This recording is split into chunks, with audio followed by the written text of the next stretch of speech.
హల్లెలూయా. ప్రియులారా, మరి చాలా చక్కని సాక్ష్యాలు చెప్పి దేవుని మహిమపరిచారు. కాబట్టి మరి కూడా వచ్చి మీ అందరికీ ప్రభుత్వ వందనాలు తెలియజేస్తున్నాను. హల్లెలూయా, హల్లెలూయా. మరి పిల్లల సమయం చాలా విలువైంది కనుక మరి కొద్ది నిమిషాలు కృపావార్త వర్తమానములు విని దేవుని నామాన్ని మహిమపరచుదాం. మరి దేవుడు ఇచ్చినటువంటి విలువైన సమయంలో నేటి మన ధ్యాన వాక్యము 1 యోహాను పత్రిక 1వ అధ్యాయము 7వ వచనములో నుండి కొన్ని మాటలు మనం ధ్యానం చేద్దాం. ప్రభు బల ఆరాధన కనుక మనలను మనం ఒకసారి పరీక్షించుకొని పరిశోధించుకొని ప్రభులో మనం ముందుకు సాగుదాం. అయితే ఆయన వెలుగులోనున్న ప్రకారము మనమును వెలుగులో నడిచిన యెడల మనము అన్యోన్య సహవాసము గలవారమయ్యుందుము. అప్పుడు ఆయన కుమారుడైన యేసు రక్తము ప్రతి పాపము నుండి మనలను పవిత్రులుగా చేయును. దేవుని స్తోత్రం. హల్లెలూయా, హల్లెలూయా. ప్రియులారా, ఒకే వచనములో 3 ప్రాముఖ్యమైన మాటలు రాయబడ్డాయి. ఈరోజు మనం ప్రభు బలలో అడుగు పెట్టే ముందుగా మనలను మనం ఒకసారి పరీక్షించుకునేటువంటి సమయం ఇది. అందుకే ఈ 7వ వచనములో ఆఖరి లైన్లో ఒక మాట చదివాం. ఏంటిది? యేసు రక్తము ప్రతి పాపము నుండి మనలను పవిత్రులుగా చేయును. దేవుని స్తోత్రం. హల్లెలూయా. ప్రియులారా, ఈ రోజు మనము పవిత్రులుగా, పరిశుద్ధులుగా, నీతిమంతులుగా తీర్చబడి ప్రభువైన యేసు క్రీస్తు వారి యొక్క బల యొద్ద మనం సమీపించడానికి గల కారణం ఒకటి ఉంది. ఏంటో కారణం అంటే మనము పవిత్రులుగా చేయబడ్డాం. దేవుని స్తోత్రం. ఏం చేయబడ్డామండి? ఒకవేళ ఇంకా ఎవరైనా మీరు ఇంకా పవిత్రునిగా, పవిత్రురాలుగా చేయబడలేదంటే ఒకసారి ఆలోచించండి. మీరేం చేస్తే మీరు పరిశుద్ధులు అవుతారో తెలియజేస్తాను ఈ సమయంలో. మరి ఇక్కడ ఈ 7వ వచనములో కింద నుంచి పైకి వెళ్తే 3 మాటలు ఉన్నాయి. ఏంటి ఆ మాటలు అంటే, మొదటి మాట యేసు రక్తము మనలను ప్రతి పాపము నుండి పవిత్రులుగా చేయునన్నారు. మరి ఎవరు? ఇది మొదటి మాటగా మనం తీసుకుంటే రెండో మాట చెప్తా. మరి ఎవరు పవిత్రులుగా యేసు రక్తములో కడగబడతారు అంటే, ఇంకాస్త పైకి వెళ్ళినప్పుడు అన్యోన్య సహవాసము గలవారని ఉంది. హల్లెలూయా. మరి ఎవరితోనూ? దేవునితో. ఎవరైతే దేవునితో అన్యోన్య సహవాసము కలిగి ఉంటారో వారు యేసు రక్తములో పరిశుద్ధులుగా కడగబడతారు. దేవుని స్తోత్రం. ఇంకా కొంచెం ముందుకెళ్తే ఎవరు అన్యోన్యంగా దేవునితో సహవాసము చేయగలరంటే, ఆ మొదటి చదివాం కదా, ఆయన వెలుగులోనున్న ప్రకారం మనమును వెలుగులో నడవాలి. దేవుని స్తోత్రం. అందరూ కూడా పరిశుద్ధులుగానే ఉండాలనుకుంటాం. అందరూ కూడా యేసుతో సహవాసము కలిగి ఉండాలనుకుంటాం, కానీ ఉండలేం. ఉదాహరణకి పరిశుద్ధ గ్రంథములోని ప్రభువైన యేసు క్రీస్తు వారు మన పస్కా విందును ఏర్పాటు చేసినప్పుడు 12 మంది కూడా యేసుతో ఉండాలనుకున్నారు ప్రభువారు. అలాగే 12 మంది కూడా యేసుతోనే ఉండాలనుకున్నారు. 12 మంది ఉండగలిగారా? ఉండగలిగారా? ఉండకపోయారు. ఎంతమంది ఉండకపోయారు? అక్కడే 11 మంది ఉండగలిగారు. ఒకే ఒక ఆయన ఉండలేకపోయారు. కారణం ఏంటి చెప్పండి? ఆయన లోకములు ఆడుతున్నాడు. ప్రభు దగ్గర ఆత్మీయంగా ఆడే ఆట ఆత్మీయంగా ఆడుతున్నాడు. దేవుని బిడ్డలారా, బైబిల్ చెబుతుంది, ఉంటే చల్లగన్నా ఉండు, వెచ్చగన్నా ఉండు. నులివెచ్చని స్థితి ఎవరికి ఉండకూడదు. ఆయన 12వ వాడు ఎవరు? ఇస్కరియోతు యూదాలో ఏముంది? నులివెచ్చని స్థితి ఉంది. ఆయన చల్లగాను ఉండలేకపోతున్నాడు, వెచ్చగాను ఉండలేకపోతున్నాడు. నులివెచ్చని స్థితిలో ఉన్నాడు కనుక ప్రభువారు తన 12 మంది శిష్యులతో కూడా పస్కా భోజనం చేయాలని ఆయన ఆశించినప్పుడు పుల్లారా 12వ వాడైన యోధా ఇస్కరియోతు పూర్తిగా ఉండాలనుకున్నాడు. కానీ ఎంతవరకు ఉండగలిగాడు? రొట్టె తీసుకునే వరకు ఉండగలిగాడు. కానీ అక్కడ పరిశుద్ధుల సహవాసముతో పరిశుద్ధుడైన యేసుక్రీస్తు వారి యొక్క అన్యోన్య సహవాసములో ఆయన నిలువెచ్చని స్థితిలో ఉన్నాడు కాబట్టి ఉండలేక బయటకు పోయాడు. బలవంతాన్ని ఉండగలను, నటించగలను, నేను కూడా యేసు శిష్యుల్లో 12 మందిలో ఒకడుగా ఉన్నాను అనిపించుకోవాలనుకున్నాడు. కానీ అతనిలో ఉన్న భక్తిహీనత, అవిశ్వాసత, అపరిశుద్ధత, ఆయన వెలుగులో నడవలేకపోవడం చేత, యేసుతో అన్యోన్య సహవాసము కలిగి ఉండలేకపోవడం చేత, యేసు రక్తములో కడగలేకపోవడం చేత అతను రొట్టె తిన్నాడు, ద్రాక్ష రసం తీసుకుని లోపల వెళ్ళిపోయాడు. నిజమే దేవుని బిడ్డలారా, క్రైస్తవ బిడ్డలారా, మన ప్రియ సంఘ బిడ్డలారా, ఆలోచన చేయండి. ప్రభు వాళ్ళ విషయంలో నీవైనా నేనైనా నటించి ఎవరి వలె? యోధా వలె, ఇస్కరియోతు యోధ వలె నటించి ఒకవేళ తీసుకున్న దాని వల్ల ఉపయోగం ఏమి కూడా లేదు. చూడండి, 1 కొరింథీ పత్రిక మనం 11వ అధ్యాయము 23వ వచనం నుండి 30 వచనాలు చదువుతుంటాం ప్రతి నెల కూడా. అందులో చివరి మాటలో ఒక మాట ఉంటారు, ఇందుచేతనే మీలో చాలా మంది బలహీనులై ఉన్నారు, చాలా మంది రోగులై ఉన్నారు. ఇంకో కఠినమైన మాట ఉంటుంది, చాలా మంది. అది బాబు ఎంత ప్రమాదం అండి! ప్రభు వల్ల ఆరాధన, ప్రభు వల్ల తీసుకోవడం అంటే మనది ఇస్కరియోతు యోధాతో సరిపోతుందా?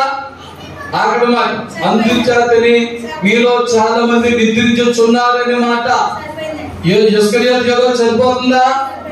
ఆయన రొట్టు పుచ్చుకొని ద్రాక్షరసం తీసుకోకుండా అక్కడ నిలబడలేక, అగ్ని దగ్గర నిలబడలేక, పరిశుద్ధుల సహవాసములో నిలబడలేక, ఆయన కొన్న అవిశ్వాసాన్ని బట్టి, ఆయన కొన్నటువంటి ఆ యొక్క భక్తిహీనతను బట్టి పిల్లగా బయటకు వచ్చి ఎవరు సంపలేదు, ఆయన మరణం పొందారు. జాగ్రత్త. ఈ 2025 సంవత్సరంలో ప్రభు బలలో ప్రవేశించిన నీవు నేను కూడా చాలా జాగ్రత్తగా ఆలోచించాలి. ఒకే వచనములో 3 మాటలు చెప్పుకున్నాం. ఆయన వెలుగులో నడుచుచున్న ప్రకారము నీవు నేను కూడా ఎక్కడ నడవాలి? వెలుగులోనే నడవాలి. మరి ఎవరైతే దేవుని యొక్క వెలుగు మార్గములో నడుస్తారో వారందరూ కూడా రెండో మాట ఆయనతో అన్యోన్య సహవాసము కలిగి ఉండగలరు. ఎవరైతే యేసుతో అన్యోన్య సహవాసము కలిగి ఉంటారో వారిని ప్రభు అయిన యేసు క్రీస్తు వారి యొక్క పరిశుద్ధమైన పవిత్రమైన రక్తములో వారి పాపములో ఎలాంటివైనా సరే కడిగి శుద్ధి చేయును. దేవుని స్తోత్రం. హల్లెలూయా, హల్లెలూయా. మరి దినమున ప్రభు బలలో ప్రవేశించినటువంటి ప్రియ సహోదరి సహోదరుడా, మరి నీవు కూడా ఈ క్రమం నీలో ఉన్నదా? యేసు మార్గమైన ఎలుగు మార్గములో నడుచుచున్నావా? రెండవది, దేవునితో అన్యోన్య సహవాసము చేయగలుగుతున్నావా? మరి మూడవది, యేసు రక్తములో నీ పాపములన్నీ కూడా కడగబడినవా? ఆ రీతిగా కడగబడితే మనము పరిశుద్ధులము. దేవుని స్తోత్రం. ఆ రీతిగా మనం కడగబడితే మనము పరిశుద్ధులము. మరి అలాంటి పరిశుద్ధమైన హృదయముతో మనము ఈ బల్లను సమీపించాలి. ఈ బల్లలో మనం ప్రవేశించినప్పుడు ఏ శిక్షా విధికి గురి కాకుండా ఈ బల్ల అనగా ఈ రొట్టెయు ఈ ద్రాక్షరసం కూడా నీ జీవితంలో నా జీవితంలో ఏం కలిగిస్తుందట? జీవమును కలిగిస్తుంది. దేవుని స్తోత్రం. ఏం కలిగిస్తుందండి? జీవం. ఈ నెలంతా కూడా సజీవులుగా జీవించినట్లుగా, ఆత్మీయ జీవితంలో, భక్తి జీవితంలో మనం నడిచినట్లుగా మనను చేస్తారు. హల్లెలూయా, హల్లెలూయా. అందుచేత మనము ఏ రీతిలో ఉన్నాం మరి కొన్ని మాటలు మరి మనం ధ్యానం చేద్దాం పిల్లరా. మరొక 3 మాటలుగా మనము ధ్యానం చేద్దాం. మొదటి మాటగా అపోస్తల కార్యాలు 20 అధ్యాయము 28వ వచనాన్ని చదువుదాం. అపోస్తల కార్యాలు 20 అధ్యాయము 28వ వచనం. దేవుడు చూడండి, తన స్వరత్వం ఇచ్చి సంపాదించిన తన సంఘం మనం. దేవుని స్తోత్రం. చదమ్మా. నీవు నేను ఎవరంటే మొదటి మాటగా యేసు యొక్క స్వరత్వము చేత సంపాదించుకున్న సంఘం. దేవుని స్తోత్రం. చూసారా, మరో చోట అంటాడు, మీరు విలువ పెట్టి కొనబడిన వారు. దేవుని స్తోత్రం. హల్లెలూయా. మీరు దేవుని ఆలయమై ఉన్నారంటాడు. ఎందుచేత మనము దేవుని ఆలయమై దేవుని సంఘమై ఉన్నామంటే ఆయన స్వరత్వమిచ్చి ఆయన కొని సంపాదించుకున్నాడు. మరి నీవు నేను కూడా పాపముల చేత సాతాను గ్రిప్పులో ఉండిపోయాం. సాతాను యొక్క ఆధీన స్వాధీనములో ఉండిపోయాం. శాంతి లేక, సంతోషము లేక, ఆనందము లేక జీవిస్తున్నా మరి నీ జీవితం నా జీవితాన్ని కూడా ఆయన గొప్ప వెలుగునిచ్చాడు. ఆయనతో గొప్ప సహవాసం ఇచ్చాడు. ఆయన యొక్క మరి స్వరత్వాన్ని ఇచ్చి మనలను సంపాదించుకున్నాడు. దేవుని స్తోత్రం. సంఘం అంటే సామాన్యమైన మాట కాదు. మరి నీవు నేనేదో పని పాటు లేక రావడం లేదు. ప్రతి వారింట్లో టీవీలు ఉన్నాయి, ప్రతి వారి యొక్క చేతిలో సెలవులు ఉన్నాయి. మీరు టీవీలు ఓపెన్ చేసిన, సెలవులు ఓపెన్ చేసిన అనేకమైన భక్తులు, అనేకమైన సేవకులు అనేక వాక్యాలు చెప్పేస్తున్నారు. ఒకవేళ సంఘానికే దేవుడు ప్రాధాన్యత ఇవ్వకపోతే ఎవరింట్లో వారే ఉండి టీవీ వాక్యాలు వినేయండి, సెల్లో ఉన్న వాక్యాలు వినేయండి అని చెప్పచ్చు ప్రభువా. కానీ ఆయన ప్రతి వారము కూడా విశ్రాంతి దినమును పరిశుద్ధముగా ఆచరించుటకు జ్ఞాపకము చేసుకొనుడే చెప్తాడైనా. ఆయన 10 ఆజ్ఞలలో ఒక ఆజ్ఞగా మనం ప్రతి వారము వచ్చి దేవుని సన్నిధిలో మనం గడపాలి. నాకు జ్ఞాపకం లేదండి, పనుల్లో మునిగిపోయినండి, ప్రయాణాల్లో పడిపోయినండి అంటే కుదరదు. దేవుని స్తోత్రం. ఒక గొప్ప సాక్ష్యం చెప్తా. ఈరోజు ఒక బిడ్డ, యవ్వన బిడ్డ ప్రార్థన అయిపోయాక వచ్చి చెప్తుంది, మరి నేను నిన్న అమలాపురం వెళ్ళానండి, మా పెదనాన్నగారు బాగోపోతే చూడడానికి వెళ్ళానండి. ఆరాధన పోగొట్టుకోకూడదని నేను చాలా త్వరగా లేచిపోయి అమలాపురం నుండి నేను మందిరానికి వచ్చేసానండి అన్నాను. నా హృదయం చాలా సంతోషించి నేను అన్నాను, మంచి పని చేసావో తల్లి అని చెప్పాను. దేవుని స్తోత్రం. హల్లెలూయా. ఏ అమలాపురంలో చర్చిలు లేవా? చెప్పండి, అమలాపురంలో చర్చిలు లేవా? మన ప్రాంతం కంటే అమలాపురంలో ఇంకా గొప్ప గొప్ప పెద్ద పెద్ద చర్చిలు ఉన్నాయి. మన సంఘం చిన్నదే.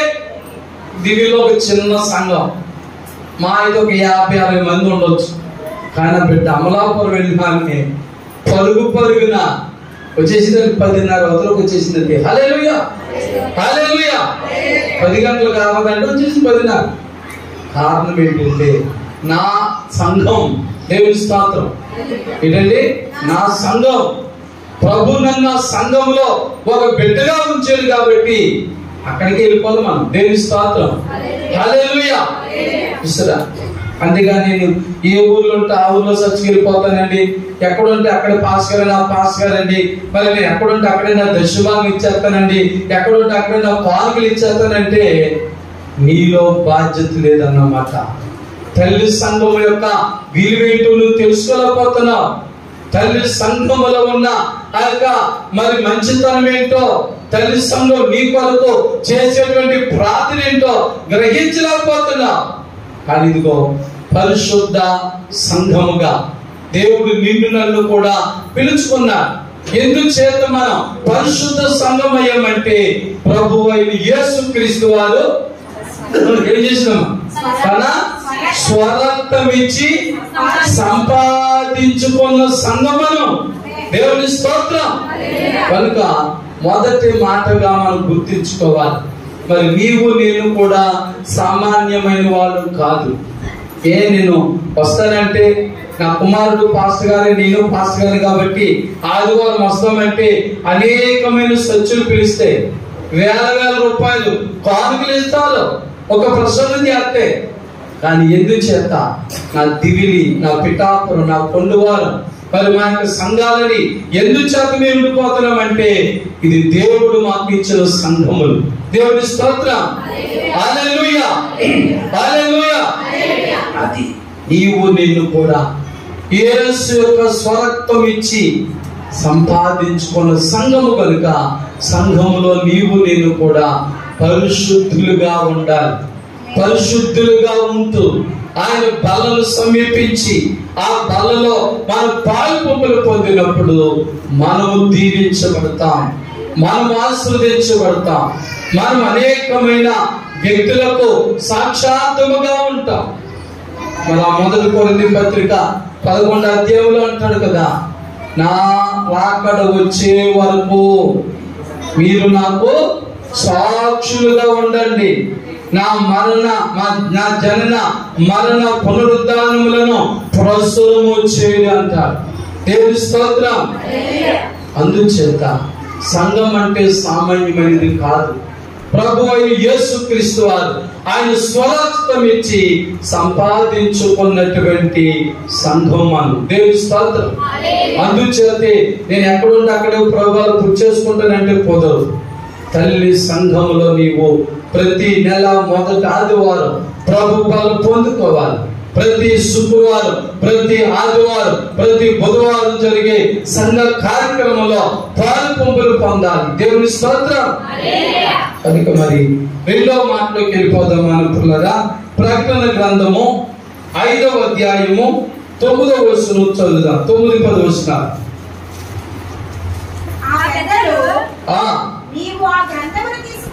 నీవు ఆ గ్రంథమును తీసుకొని దాని ముద్రలను విప్పుటకు యోగ్యుడవు, నీవు వధింపబడిన వాడవై నీ రక్తం ఇచ్చి ప్రతి వంశములోను ఆయా భాషలు మాట్లాడు వారిలోను ప్రతి జనములో దేవుని కొరకు మనుషులను కొని ఆ దేవునికి వారిని ఒక రాజ్యముగా చేసితివి. దేవుని స్తోత్రం.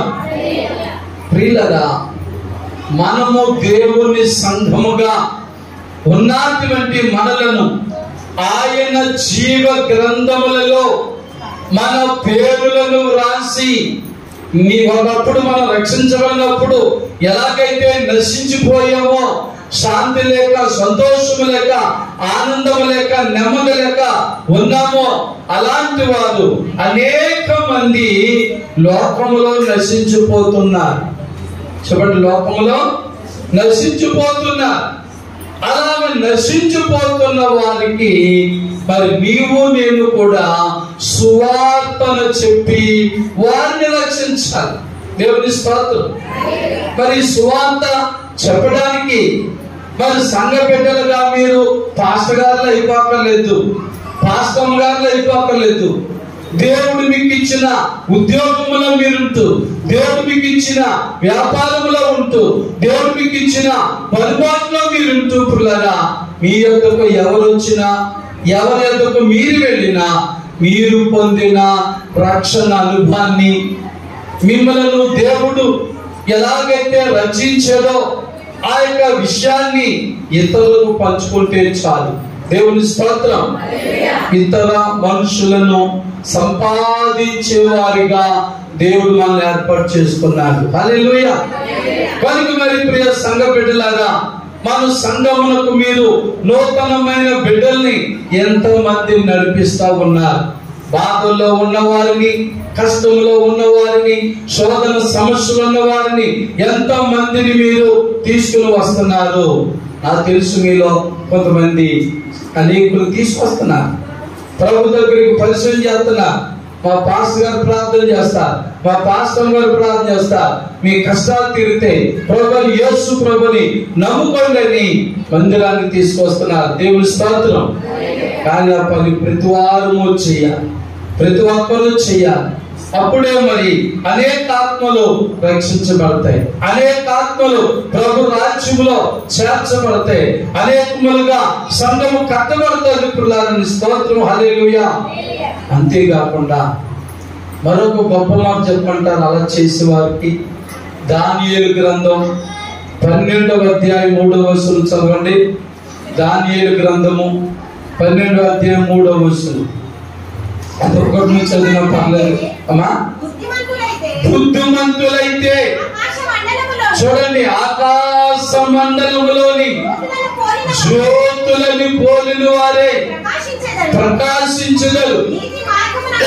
చూడండి, నీతి మార్గమును అనుసరించి నడుచుకొనినట్లు చూడండి, ఎవరు అనేకులను త్రిపుదులో వారు నక్షత్రముల వలె ఎలాగంటే నిరంతరమును ప్రకాశించెదరు. దేవుని స్తోత్రం. సరే, మనము సూర్యుడు చంద్రుడు గొప్ప అనుకుంటాం. సూర్యుడు చంద్రుడి కంటే గొప్ప ఎవరో తెలుసా? నక్షత్రములు. ఎందుచేత సూర్యుడికి ఒక టైం ఉంది, చంద్రుడికి ఒక టైం ఉంది. ఉదయం నుండి సాయంకాలం వరకు వెలుగునివ్వడానికి మరి సూర్యుని ఏర్పాటు చేశారు. సాయంకాలం నుండి ఉదయం వరకు కూడా మరి లోకమును ఏలడానికి, వెలుగునివ్వడానికి చంద్రుని ఏర్పాటు చేశారు. కానీ ఆకాశంలో నక్షత్రములు నిరంతరం ప్రకాశిస్తాయి. వారికి రాత్రులని పగలని తేడా లేదు. ఒకవేళ నిన్ను ఒక సంఘముగా, ఒక పరిశుద్ధ సంఘముగా కట్టినటువంటి ఆ దేవాది దేవుని కొరకు ఎవరైతే అనేకమైన ఆత్మలను ప్రభు తట్టు తిప్పుతారో వారికి ఎలాంటి విలువించారండి? నక్షత్రాలు, స్టార్. చూసారా, మనకి లోకంలో చాలా మంది స్టార్స్ ఉంటారు. ముందు ఇంకో ఉంటాయి మాటలు కదా, స్టార్ ముందు కొన్ని మాటలు ఉంటాయి. అది మన ఆ స్టార్ కాదు, నిరంతరము కూడా ప్రకాశించే స్టార్స్ మనం. దేవుని స్తోత్రం. అందుచేత పిల్లరా, రెండోది ఏంటంటే దేవుడు నీకు నాకు 2025 సంవత్సరంలో ఆయుష్నిచ్చాడు. 2022వ సంవత్సరం 2వ నెలలో ప్రవేశించే ఆయుష్నిచ్చాడు. కాబట్టి నశించిపోతున్న వారు ఎంతో మంది ఉన్నారు. కష్టాలతో, వ్యాధులతో, బాధలతో అనేక మంది ఉన్నారు. ఆ గొడవ నాకు ఎందుకులే, నా గొడవ ఏది నేను చూసుకుంటానంటే కాదు. నీవు కూడా అలాంటి వారిని రక్షించగలిగితే, అలాంటి వారిని మందిరానికి రప్పించగలిగితే, నీతో పాటు వారిని కూడా మందిరానికి తీసుకురాగలిగితే దేవుడు నీకు ఎలాంటి ఆధిక్యత ఇస్తున్నాడంటే ఆకాశ మండలం నక్షత్రముల వలె నిరంతరము కూడా మీరు ప్రకాశిస్తారు. దేవుని స్తోత్రం. హల్లెలూయా. అందుచేత పరిశుద్ధ మొదటి మాట, పరిశుద్ధ సంఘముగా కట్టబడిన మరి నీవు నేను కూడా రెండోది మరి నశించిపోతున్న ఆత్మలను రక్షించే భారం నీ మీద నా మీద ఉన్నది. దేవుని స్తోత్రం. ఇంకా మూడో మాట చెప్పి మనం ముగించుకుందాం పిల్లరా. ప్రకటన గ్రంథములోని మరి 7వ అధ్యాయము 14వ వచనం చదువుదాం. ప్రకటన 7:14. అందుకు నేను అయ్యా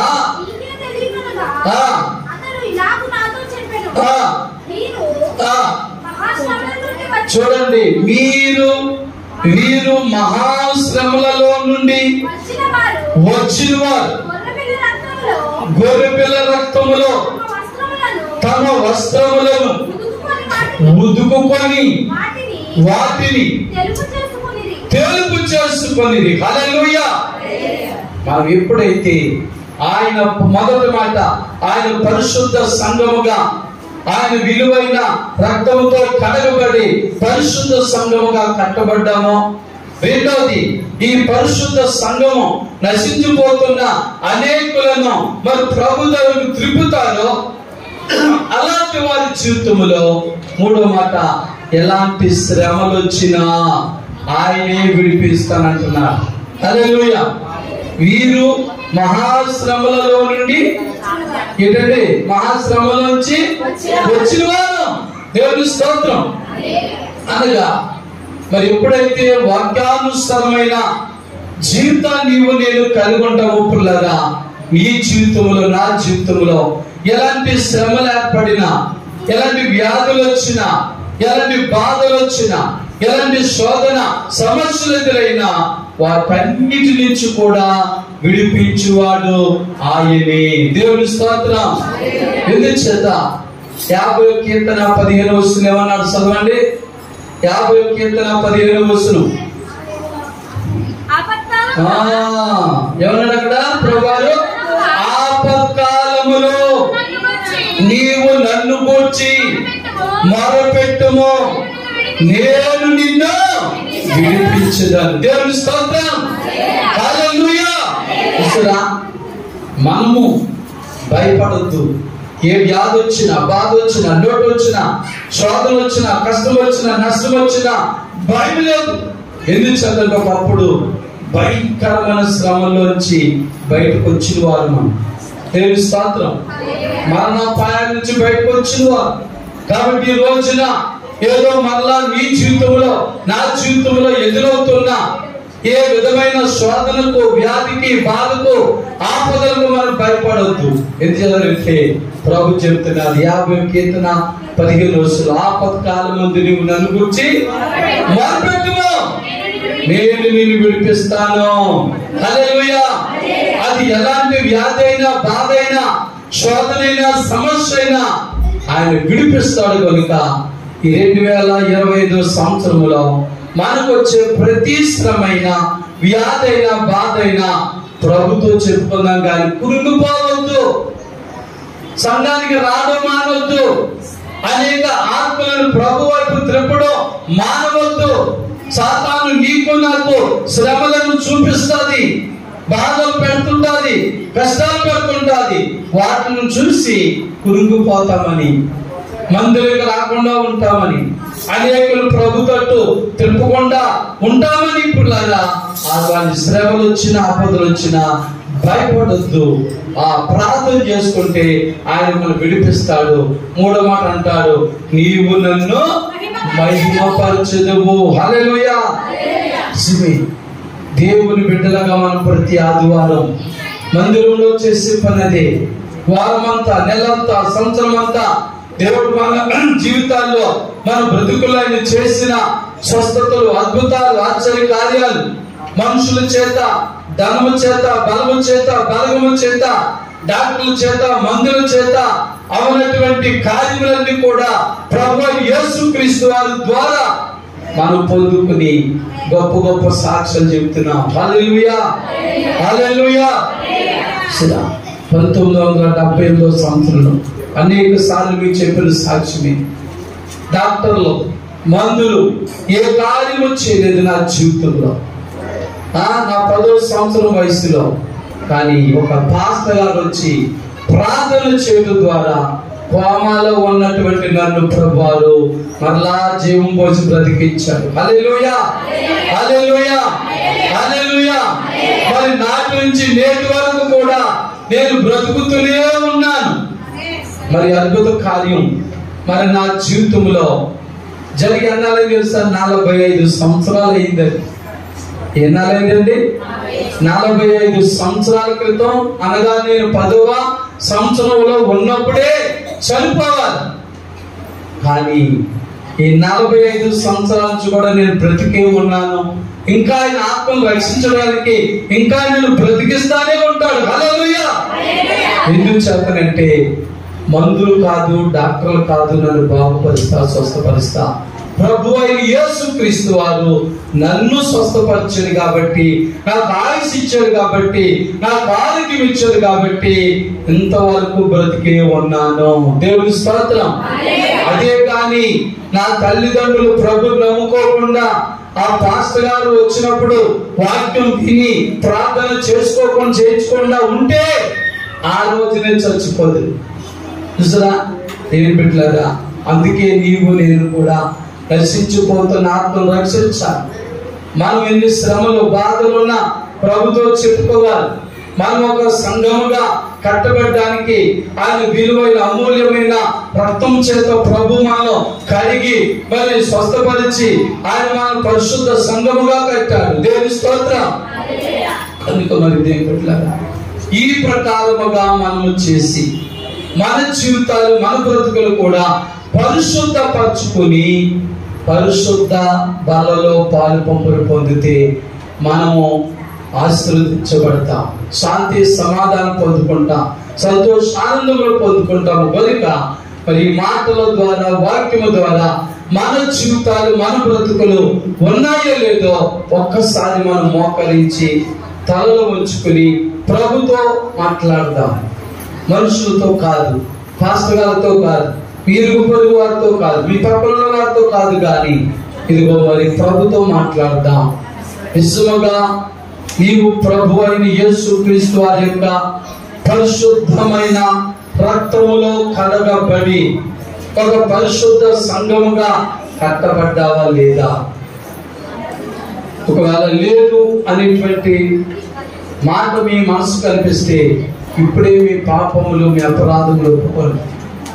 ఎందుకంటే పరమజ్ఞాని సొలొమోను అంటాడు, అతిక్రమమును దాచిపెట్టేవాడు వర్ధిల్లడు, దానిని ఒప్పుకొని విడిచిపెట్టేవాడు కనికరము పొందును. కనుక దేవుని బిడ్డలారా ప్రార్థన చేయండి.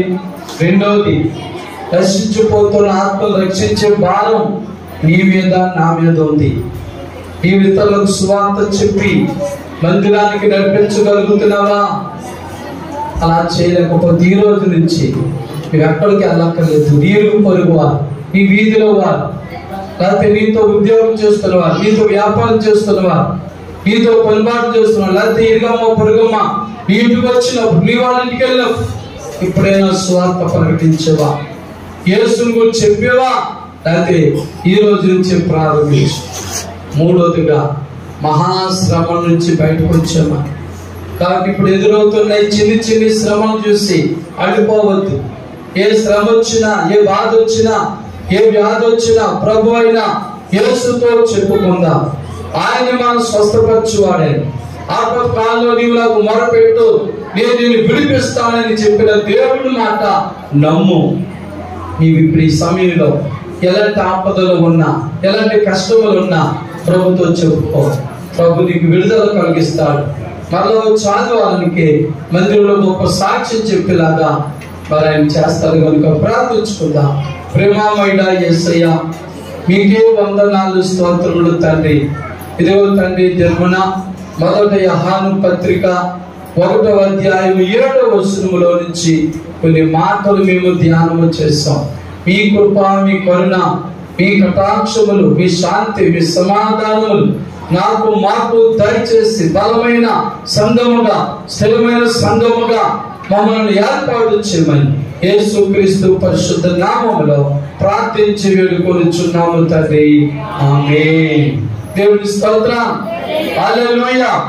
ప్రభునందు ప్రియులారా, మరి మీ అందరికీ నా హృదయపూర్వకమైన వందనాలు తెలియజేస్తున్నాను. God bless you all. Amen.